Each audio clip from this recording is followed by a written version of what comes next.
The divine plan is not a thing or event but rather a process of evolutionary growth that will result in a higher and more evolved collective consciousness on Earth. As Earth's energy becomes lighter and density decreases, increasingly more individuals will begin to align with and experience a higher sense of God, themselves, and God's creations. It is called a plan because that is what makes sense to the human mind. Earth's evolution is a given, because Earth is a spiritual reality, an expression of divine consciousness and not a piece of dirt to be used and abused. The game of separation has been played long enough and the time has come to embrace a higher level of reality. Much will unfold personally and globally as Earth's energy becomes increasingly more refined, allowing many familiar and accepted beliefs to be seen for what they really represent. Veils that have long hidden the self-serving agendas and strategies of those who thrive on power over and control, are dissolving. As high resonating light energy flows to Earth, it automatically begins to dissolve density and the low resonating creations of duality, separation, and many powers. You are witnessing this at this time. The chaos is the struggle of those attempting through any means necessary, to prop up and maintain the old energy structures they have long depended upon for the world dominance, power, money, and control they have long enjoyed. When you can truly accept that everything is an expression of one omnipresent, omnipotent, omniscient divine consciousness, you will understand that when people stop believing in, feeding, and giving power to false three-dimensional concepts and creations, these things will simply fade away, having nothing to maintain or sustain them.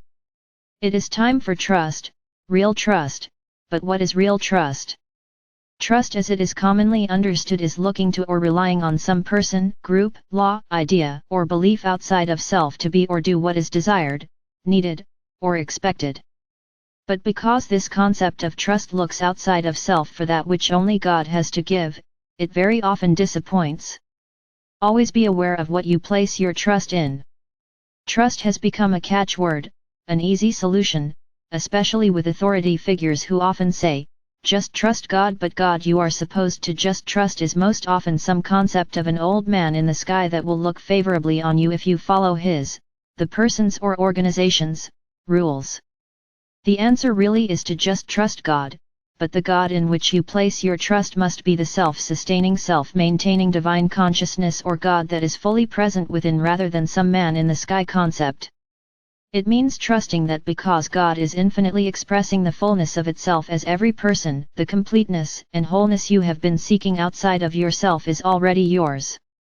However, your experience of this truth is proportionate to your state of consciousness. A consciousness already filled with duality, separation, and two powers has no room for reality. Seeking God and the qualities of God in a finite material world of concepts almost always leads to disappointment, but once you realize that as an individual expression of God you already embody everything you have been seeking, you can and will begin to manifest God's self-sustaining, self-maintaining completeness in forms that represent completeness for you. It is impossible for the finite human mind to fully understand an infinite God, so do not believe the ego-driven words of those who claim to know what God wants and what you must do or suffer dire consequences. States of consciousness conditioned with beliefs of duality, separation, and many powers simply cannot align with the high-frequency energy of the higher realms, and so for most, even those who are far along the spiritual path, trust is very important. Trust your intuition, which is the voice of your higher self, and go within often to rest in conscious awareness of your oneness with everything you have ever sought or thought you needed.